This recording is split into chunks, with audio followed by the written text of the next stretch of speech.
हमेशा की तरह वीडियो को शुरू करें उससे पहले आप सभी के लिए एक सवाल है और यह है कि विश्व श्रमिक दिवस कब सेलिब्रेट किया जाता है। इस सवाल का जवाब के ऑप्शंस हो जाएंगे 2 मई, 1 मई या फिर 15 अगस्त। तो इन तीनों में से आपको सही जवाब देना है। अब स्टार्ट करते हैं। अपनी सवाल है कि उच्चतम न्यायालय के अंदर यानी सुप्रीम कोर्ट के अंदर न्यायाधीशों की संख्या में वृद्धि करने का अधिकार किसके पास होता है। यानी कि यदि सुप्रीम कोर्ट के अंदर न्यायाधीशों की संख्या को बढ़ाना है तो उसका राइट किसके पास है, या वो सुप्रीम राष्ट्रपति जी के पास में है या फिर संसद के पास में है। तो आपने क्वेश्चन को सुन लिया, ऑप्शन भी मैंने दे दिए, जवाब इसका हो जाएगा संसद के पास में। क्योंकि भारत के संविधान में आर्टिकल 124(1) के तहत यह लिखा गया है कि भारत का एक सुप्रीम कोर्ट होगा और उसी में ही एक बात और कही गई है कि संसद के पास यह अधिकार है कि वो सुप्रीम कोर्ट के अंदर न्यायाधीशों की संख्या में वृद्धि कर सकती है, ये उसके पास अधिकार है।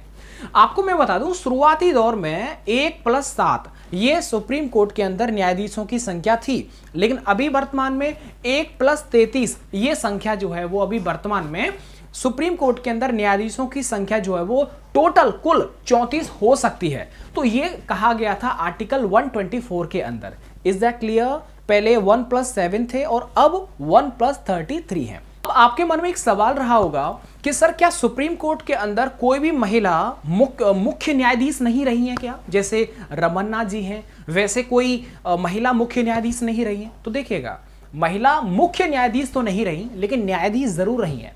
हमारे भारत के अंदर सुप्रीम कोर्ट में अब तक टोटल 8 यानी कि 8 महिला न्यायाधीश रह चुकी हैं, जिनमें कि सबसे पहले तो पता होगा फातिमा बीबी थी और अभी जो 8वीं थी, जो अंतिम नंबर की थी, वो थी इंदिरा बनर्जी। तो याद रखना, अब तक 8 सुप्रीम कोर्ट के अंदर महिला न्यायाधीश बन चुकी हैं, लेकिन अभी तक मुख्य न्यायाधीश भाई कोई नहीं बने। तो याद रखना, वर्तमान में सुप्रीम कोर्ट के मुख्य न्यायाधीश हैं रमन्ना जी। अब मैं आपको थोड़ा सा शपथ के बारे में 2-3 फैक्ट और हैं, उनको आप याद कर लीजिएगा, गलती ना हो इसलिए मैं बता देता हूं आपको। अगर आपसे पूछा जाए कि सुप्रीम कोर्ट के न्यायाधीशों को जो शपथ दिलाने का काम करते हैं वो कौन करते हैं, वो राष्ट्रपति के द्वारा किया जाता है। लेकिन वहीं पर हाईकोर्ट में जो न्यायाधीश होते हैं, जो राज्यों के अंदर जो हाईकोर्ट होते हैं ना, उसके अंदर शपथ दिलाने का जो काम होता है न्यायाधीशों को, वो राज्यपाल जी करते हैं उस काम को।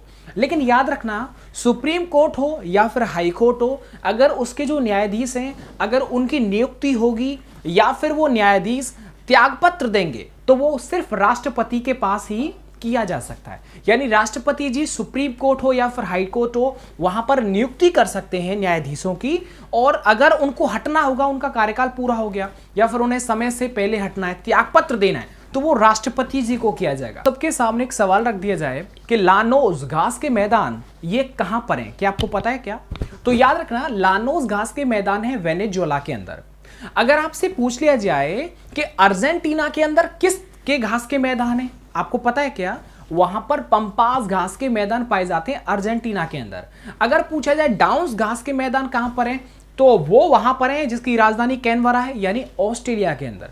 तो ये बेड्स घास के मैदान कहां पर है, मैंने कल बताया था साउथ अफ्रीका के अंदर।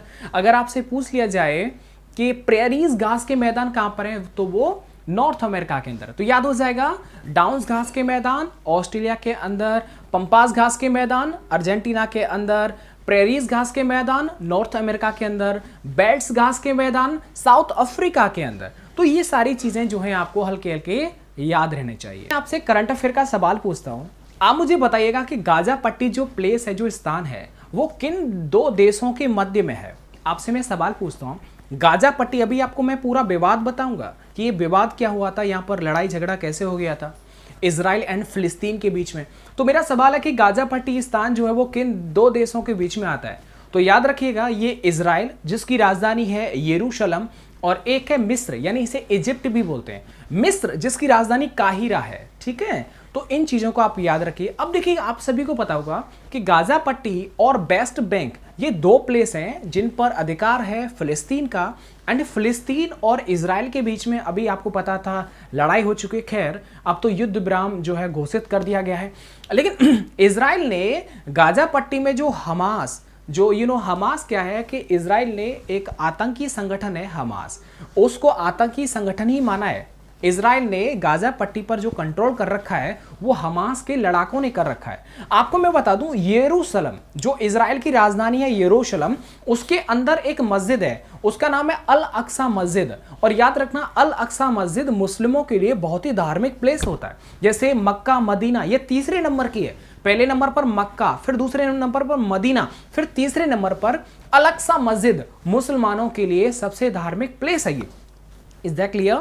तो वहां पर क्या हुआ था कि वहां पर हमास के लड़ाके अंदर घुस के और उन्होंने उपद्रव मचाना स्टार्ट कर दिया। अब उनको लगा कि इजराइल वाले तो आएंगे नहीं, कोई दिक्कत नहीं, हमारा तो यहां पर फुल कंट्रोल है, तो इजरायली अगर सेना आएगी तो हम उसको मार गिरा देंगे। लेकिन ऐसा नहीं हुआ। वहां पर जब विद्रोह हुआ तो आपको मैं बता दूं, जो अल अक्सा मस्जिद है उसके अंदर 500 लोग घायल हो गए थे। उसके बाद फिर लड़ाई स्टार्ट हो गई। फिर क्या हुआ, हमास ने इजराइल के ऊपर रॉकेट दागना स्टार्ट कर दिया, आप सभी को मैं बता दूं। और इसके बाद बहुत सारी बातें हैं जो फिर वीडियो बहुत लंबा हो जाएगा। गाजा पट्टी और वेस्ट बैंक जो है इस पर कंट्रोल है फिलिस्तीन का।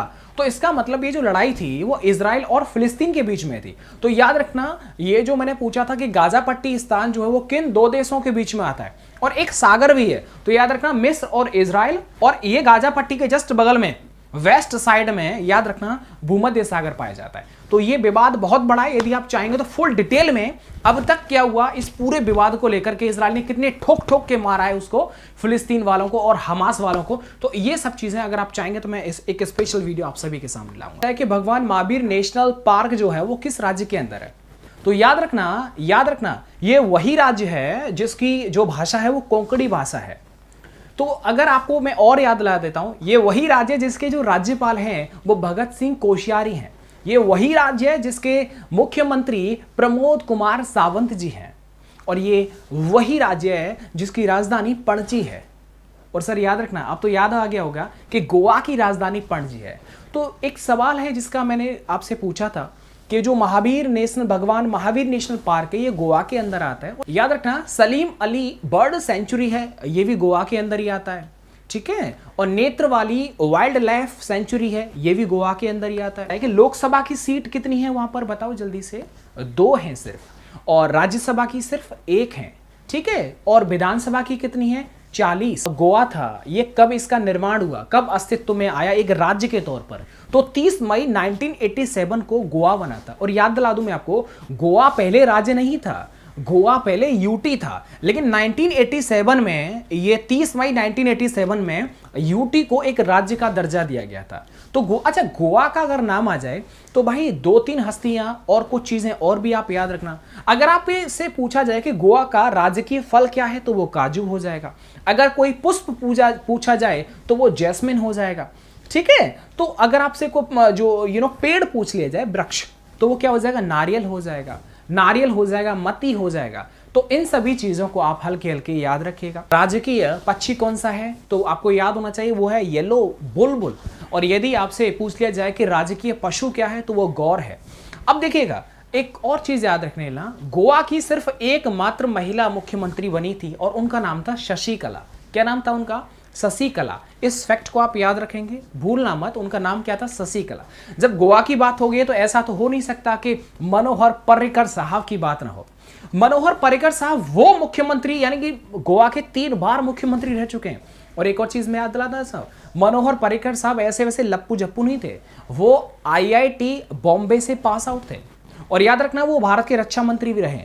तो मनोहर पर्रिकर सच में एक बहुत बड़ी हस्ती है। अब ये सारी चीजें गोवा के बारे में आप सभी को याद होना चाहिए। अगर आप चाहते हैं तो मैं एक बार दोबारा से रिवीजन करवा देता हूं।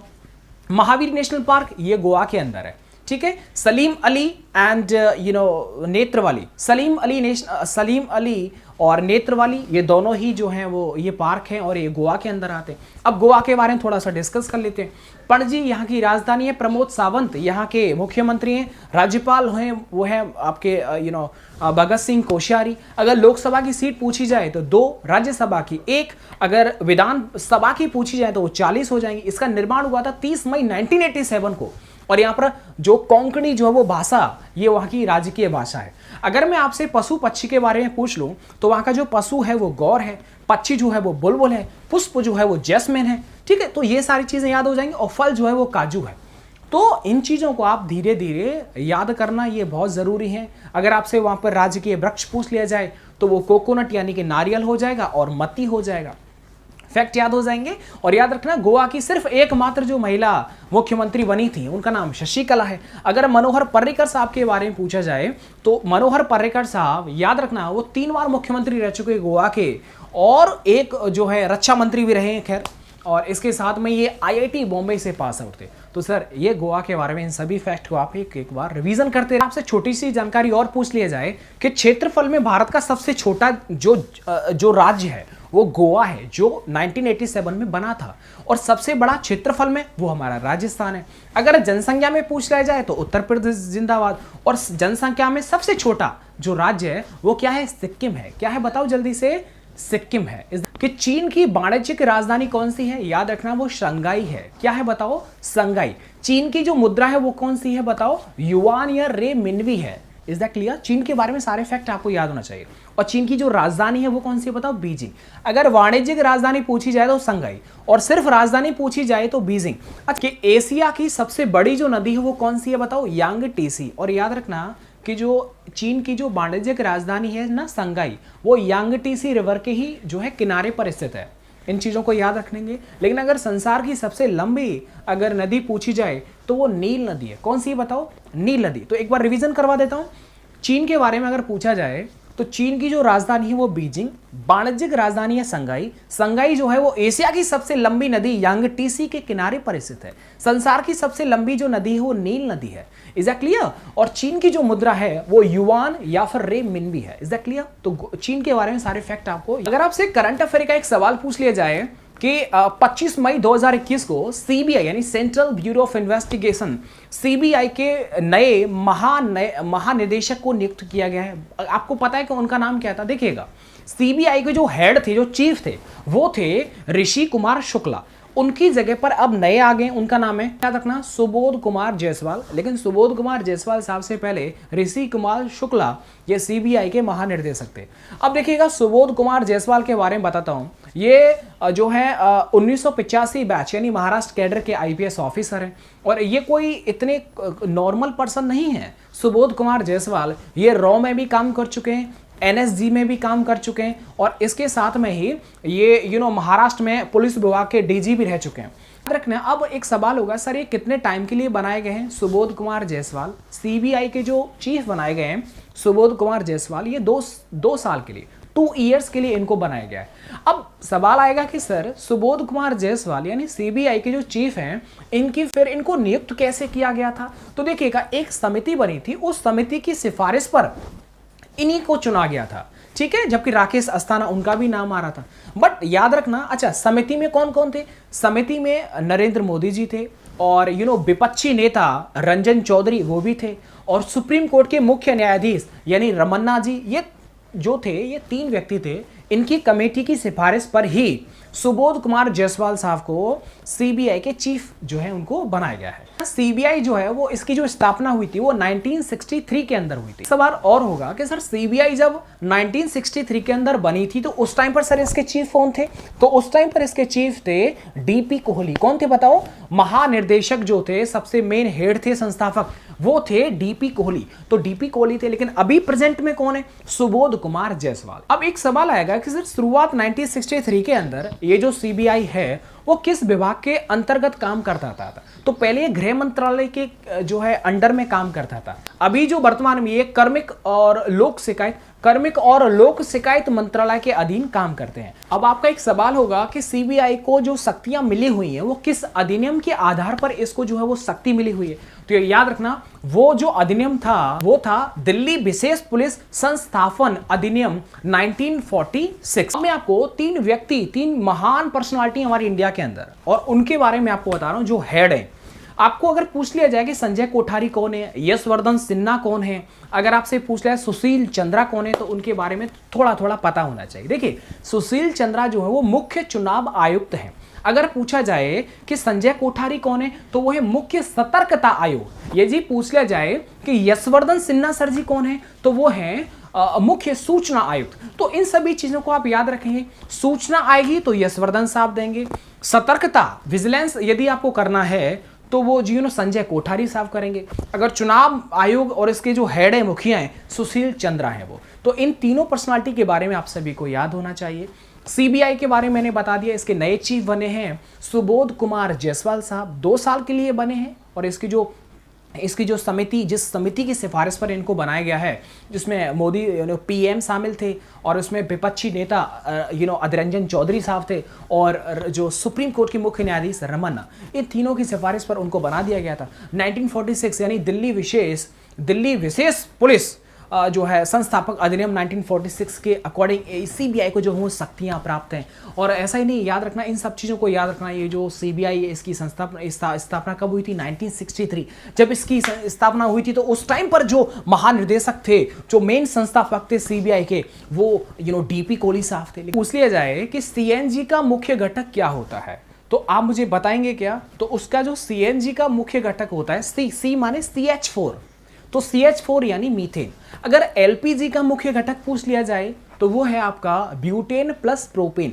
तो ब्यूटेन प्लस प्रोपेन, इन दोनों के मिश्रण से बनता है एलपीजी का घटक। लेकिन सीएनजी का जो घटक बनता है, मुख्य घटक होता है, वो CH4 यानी मीथेन होता है। राष्ट्रीय बालिका दिवस कब सेलिब्रेट किया जाता है? याद है आपको? 24 जनवरी को सेलिब्रेट किया जाता है। लेकिन वहीं पर पूछ लिया जाए कि अंतर्राष्ट्रीय बालिका दिवस कब सेलिब्रेट किया जाता है, तो वो 11 अक्टूबर को किया जाता है। अगर आपसे पूछ लिया जाए कि राष्ट्रीय विज्ञान दिवस कब सेलिब्रेट किया जाता है, तो वो 28 फरवरी को सेलिब्रेट किया जाता है। वेटलैंड डे कब सेलिब्रेट किया जाता है? 2 फरवरी को। अगर तीनों ही फोर्स के बारे में आपसे पूछ लिया जाए कि इंडियन आर्मी डे कब सेलिब्रेट किया जाता है, तो 15 जनवरी को। ठीक है। एयरफोर्स डे कब सेलिब्रेट किया जाता है, तो 8 अक्टूबर को। और इंडियन नेवी डे कब सेलिब्रेट किया जाता है, तो वो 4 दिसंबर को सेलिब्रेट किया जाता है। तो इन सभी चीज़ों को आप धीरे धीरे याद रखिएगा। चलेगा दोस्तों, आज के वीडियो को बस यहीं स्टॉप करते हैं। मिलते हैं कल की एक अच्छी सी वीडियो और अच्छे क्वेश्चंस के साथ में। आज की वीडियो कैसी लगी ज़रूर कमेंट करके बताइएगा, इससे बड़ा ही मोटिवेशन मिलता है। और कल की जो वीडियो आने वाली है उसमें बहुत अच्छे क्वेश्चंस का समावेश किया जाएगा। इसी तरह से कल 2-3 दिन के जो लगातार एपिसोड्स आए हैं उनको आप ज़रूर देखिएगा। और बहुत ज़्यादा ये जो पीछे वीडियो चल रही है ना, इनके भी मैं लिंक आपको दे दूंगा। ये भी सब देखो, ये सब एजुकेशनल वीडियोस चल रही हैं, तो इन सभी के भी लिंक मैं दे दूंगा, तो उनसे भी आपको बहुत कुछ सीखने को मिलेगा। मिलता हूँ मैं आपको नेक्स्ट वीडियो के साथ। अपना ध्यान रखिए, अपना ख्याल रखिएगा। जय हिंद, वंदे मातरम।